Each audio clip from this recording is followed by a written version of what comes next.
اعوذ باللہ من الشیطان الرجیم بسم اللہ الرحمن الرحیم الحمد للہ رب العالمین الصلاۃ والسلام علی اشرف الانبیاء والمرسلین وعلی اہل بیتہ الاطیبین الاطہرین اما بعد السلام علیکم ورحمۃ اللہ۔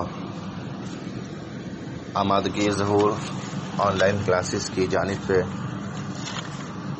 آج ہمارا پہلا ہفتہ ہے اس مہینے کا، اور اس پہلے ہفتے کا ہمارا موضوع ہے تفسیر قرآن۔ جیسا کہ آپ تمام حضرات واقف ہیں کہ ہمارے ہر مہینے 4 ہفتے ہوتے ہیں، جس میں پہلا ہفتہ تفسیر قرآن سے متعلق ہوتا ہے، دوسرا ہفتہ نہج البلاغہ کلمات قصار سے متعلق، تیسرا ہفتہ حقوق اور چوتھا ہفتہ دعا۔ لہذا یہ ہفتہ متعلق ہے تفسیر قرآن سے، اور ہم تفسیر قرآن میں سورہ والضحیٰ تک آپ کی خدمت میں تفسیر پیش کر چکے تھے۔ اب اس کے بعد میں آج سورہ نمبر 92 سورہ لیل کی تفسیر آپ کی خدمت میں پیش ہے۔ اس کی ابتدائی 6 یا 7 آیتوں کی تفسیر آج پیش کرنے کی کوشش کریں گے۔ اعوذ باللہ من الشیطان الرجیم بسم اللہ الرحمن الرحیم واللیل اذا یغشی والنہار اذا تجلی وما خلق الذکر والانثى ان سعیکم لشتی فاما من اعطى واتقى وصدق بالحسنى فسنيسره لليسرى۔ یہ بڑا اہم سورہ اور بڑے اہم پیغامات اپنے اندر سمیٹے ہوئے ہیں۔ الفاظ اور کچھ مشکل الفاظ اور اس کے معانی آپ کی خدمت میں پیش کرتے ہیں۔ لیل کہتے ہیں رات کو، لیل یعنی رات۔ یغشا چھا جانے کے معنی میں، پھیل جانے کے معنی میں، یعنی چھا جائے، پھیل جائے، یا پھر کسی چیز کے اوپر جو ہے حاوی ہو جائے۔ یغشا تجلی یعنی تجلی کرے، ظاہر ہو جائے، نمایاں ہو جائے۔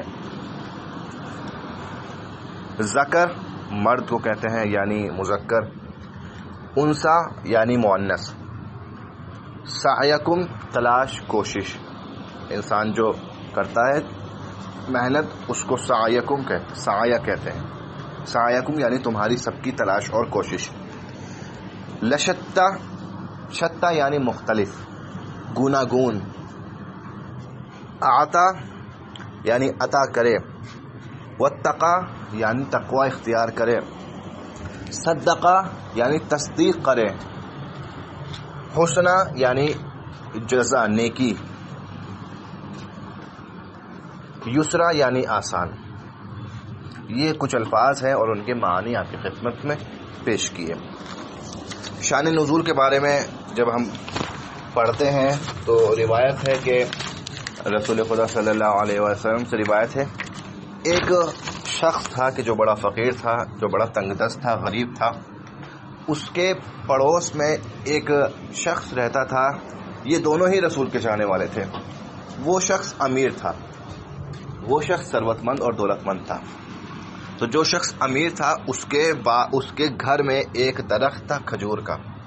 اس کھجور کے درخت کی شاخیں، ایک شاخ ان شاخوں میں سے غریب کے گھر میں بھی پہنچتی تھی۔ کبھی کبھی ان شاخ میں سے توڑ کر بھوک کے عالم میں وہ غریب اپنے بچوں کو کھلا دیا کرتا تھا۔ ایک مرتبہ جب اس غریب نے اس امیر سے پوچھا کہ بھائی میں آپ کی اس شاخ سے کبھی کبھی اپنے بھوکے بچوں کو کھلا دیتا ہوں، تو اس امیر نے جو ہے بخل اور کنجوسی دکھائی اور اس کو منع کر دیا کہ میں اجازت نہیں دیتا کہ آپ میرے درخت میں سے ایک بھی خرما کھاؤ۔ یعنی اس نے بالکل بھی اس کو کھانے کی اجازت نہیں دی۔ پھر وہ شخص آیا رسول خدا کی خدمت میں، وہ مرد فقیر، اور شکایت کی، یا رسول اللہ میرا پڑوسی وہ بھی آپ کا چاہنے والا ہے، وہ بڑا امیر ہے، اس کے گھر میں، اس کے آنگن میں کھجور کا درخت ہے جو ہمارے صحن میں، ہمارے گھر میں اس کی ایک شاخ آتی ہے، کبھی کبھی بھوک کے عالم میں اس شاخ سے کھجور توڑ کے اپنے بچے کو کھلا دیتا ہوں، اس پر وہ پڑوسی ناراض ہے اور مجھے اجازت نہیں دیتا۔ رسول خدا نے اس پڑوسی کو بلایا، اور بلانے کے بعد کہا کہ اے شخص تو ہمارا چاہنے والا ہے، لہذا اس درخت کو عوض کر دے جنت کے درخت سے۔ یعنی رسول کہنا یہ چاہتے تھے کہ اس کو بھی کھانے کی اجازت دے تاکہ اللہ جنت میں تجھے ایک درخت عطا کرے۔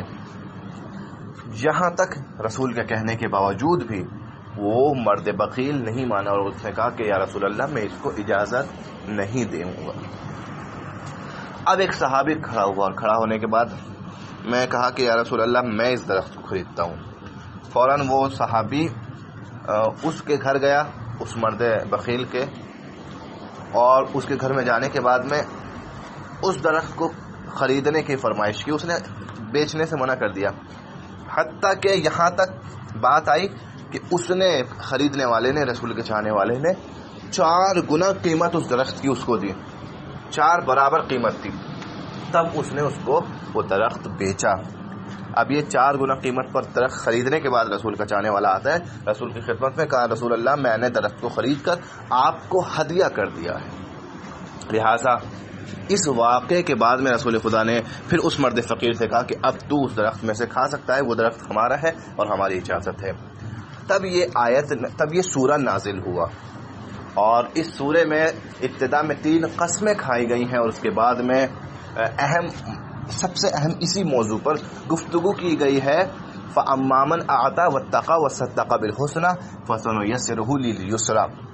جو عطا کرے گا، جو بخشش کرے گا، جو سخاوت کرے گا، جو دوسروں کو بانٹے گا، تقوی اختیار کرے گا، اللہ اس کے راستوں کو آسان بنا دے گا، اللہ اس کے لیے جنت کے راستوں کو کھول دے گا۔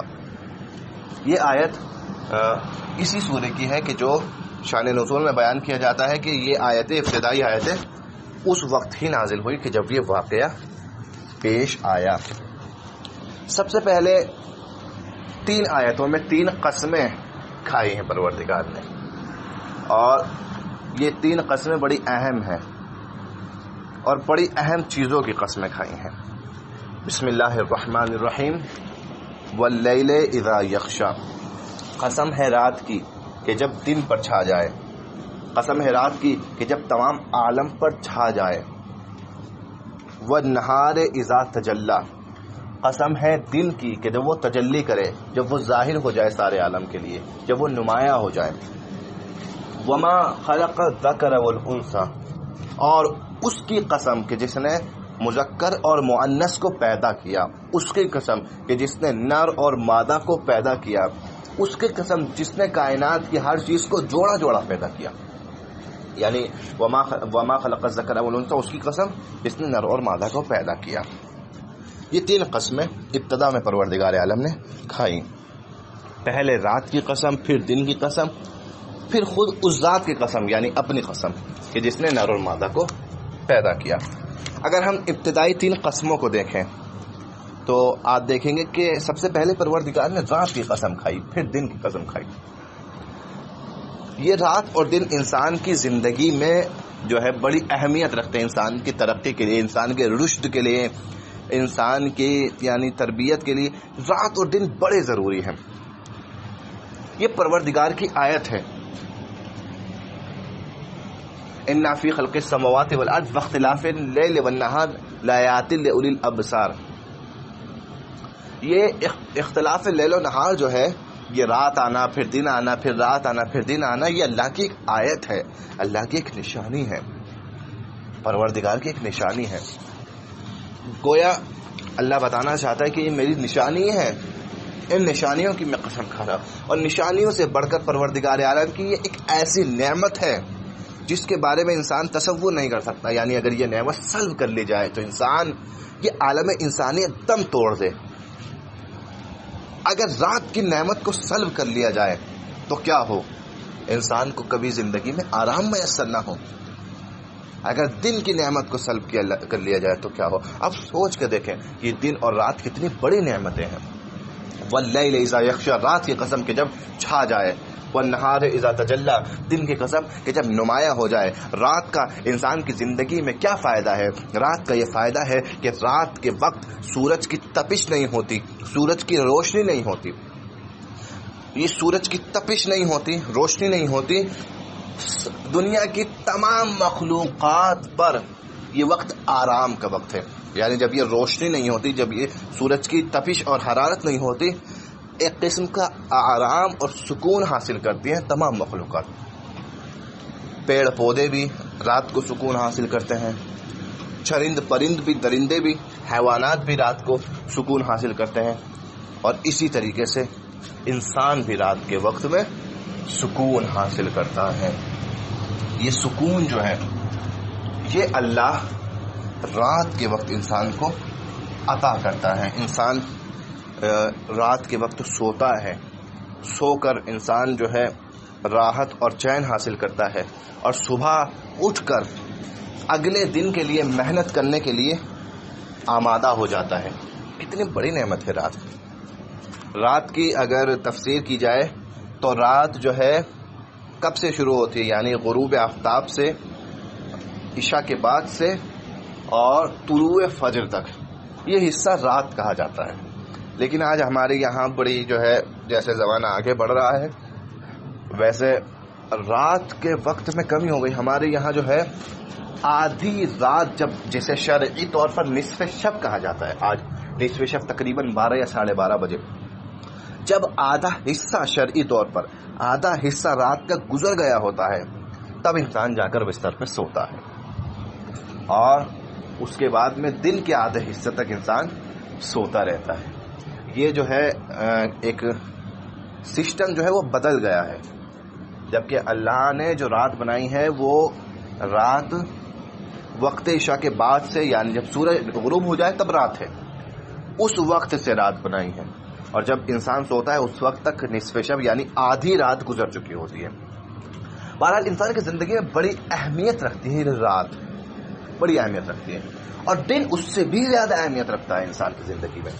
انسان کو تعلیم کے لیے جانا ہے دن، انسان کو کام کے لیے جانا ہے دن، انسان کو اپنی زندگی کی ضرورت کے لیے جانا ہے دن، انسان کو دیگر وجوہات کی بنا پر اپنے کام اٹکے ہوئے ہیں وہ کام حل کروانے دن، یہ تمام کام دن میں ہوتے ہیں۔ آپ دیکھیں دن میں آفس، دفاتر، اسکول، کالج، مدرسے سب دن میں کھلتے ہیں، لہذا دن بڑا اہم ہے۔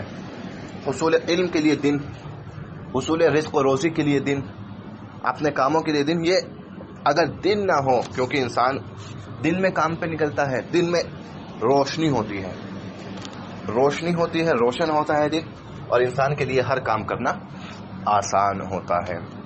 یہ دو اہم قسمیں پروردگار عالم نے کھائی، پہلے شب کی قسم، رات کی قسم، اور پھر اس کے بعد میں روز کی یعنی دن کی قسم۔ پھر تیسری اہم قسم پروردگار کھاتا ہے اور کہتا ہے وما خلق الذکر والانثى، ما وما، اور اس کی قسم، ماں سے مراد ہے خدا، یعنی یہ ماں جو ہے اس آیت میں، یہ ماں پروردگار کے لیے ہے، اس کی قسم کی جس نے مذکر اور مؤنث کو پیدا کیا۔ یہ تیسرا اہم عنصر ہے کہ جو انسان کی زندگی پر بہت مؤثر ہے۔ انسان کی زندگی کو جینے کے لیے تین اہم عنصر ان آیتوں میں بیان کی گئے، سب سے پہلے رات، پھر دن، اور پھر مذکر اور مؤنث۔ پھر یہ انسان میل اور فیمیل ہونا، یہ بھی ایک نعمت ہے پروردگار کی طرف سے کہ اس نے تم کو جوڑا جوڑا پیدا کیا، جو انسان کے رشد کے لیے اور انسان کی مثلاً نسلی طور پر انسانیت کو آگے بڑھانے کے لیے بڑا ضروری ہے۔ اور یہ پیدا کرنے والا کون ہے؟ خدا وحدہ لا شریک ہے، پیدا کرنے والا۔ لہذا یہ تین اہم قسمیں کھائی، اور ہم نے بارہا ذکر کیا اس بات کا کہ قسمیں جہاں پروردگار عالم کھاتا ہے وہاں کوئی اہم پیغام ہوتا ہے کہ جو ان قسموں کے بعد پہنچانا چاہتا ہے۔ قسمیں جتنی اہم ہیں پیغام بھی اتنا ہی اہم ہوتا ہے۔ یہ تین اہم قسمیں کھانے کے بعد میں پروردگار کیا پیغام دینا چاہتا ہے، وہی اصل سورے کا پیغام بھی ہے۔ وہ پیغام انشاءاللہ کل آپ کی خدمت میں پیش کیا جائے گا۔ والسلام